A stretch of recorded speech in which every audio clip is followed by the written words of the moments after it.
எங்களுக்கு தெரியாம இல்ல, ஆனா எங்களுக்கு குலதெய்வம் வேலை செய்யல அப்படிங்கிறத நாங்க எப்படி தெரிஞ்சுக்கிறது? பாருங்க, குலதெய்வம் நம்ம வீட்டுக்கு வர்ற மாதிரி இருந்தா பூர்வீகமோ சொத்து பத்தோ மண்மனையிலேயோ எந்த வகையிலையும் பிரச்சனை வராது. குலதெய்வம் உங்களுக்கு வேலை செய்தால் எந்த தவறும் உங்களுக்கு வராமல் இருக்கும், ஒரு முன்னேற்றத்தை கொடுக்கும். குலதெய்வம் பேக்கடிக்குது அப்படின்னு சொன்னா உங்களுக்கு கட்டி இருக்கக்கூடிய மனைய மாத்தி போறது கூட பிரச்சனை இல்லை, வித்து போடுறது, பூர்வீக சொத்தை இழக்கிறது, பூர்வீகம் சார்ந்த பிரச்சனைகள்ல கடுமையான பாதிப்புகளை அடைகிறது, வீட்டில் குழந்தை இல்லாமல் போறது, அதே வேளை திருமண தாமதம், 37 வருஷம் 40 வருஷம் ஆயிடுச்சு கல்யாணம் நடக்கலன்னு சொல்லி திருமண தாமதத்தை ஏற்படுத்துறது, அதே வேளை குடும்பத்திலே யாருக்காவது ஒருத்தருக்கு ஒரு ஊனமுற்ற ஒரு செயல்பாடுகளை கொண்டு வருவது.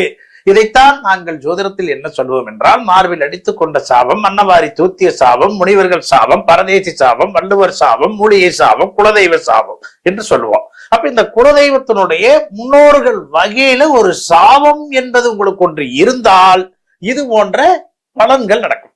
அப்ப குலதெய்வம் அங்க என்ன பண்ணிருப்பாங்கன்னா கட்டி வச்சிருப்பாங்கன்னு அர்த்தம், கட்டி வைத்திருக்கிறது என்ற அர்த்தம். அது நம்ம வீட்டு எல்லை வரைக்கும் வரும், வீட்டு வாசப்படி வரைக்கும் வருமே தவிர வீட்டுக்குள்ள வராது. அதுக்குத்தான் நான் இந்த சொன்ன பாவக்காய், கோவக்காய், அவரைக்காய், முருங்கைக்காய் அதோடு தேவகனி வச்சு சுத்தி போடுறதுக்கு உண்டான வழியை சொல்லியிருக்கிறேன்.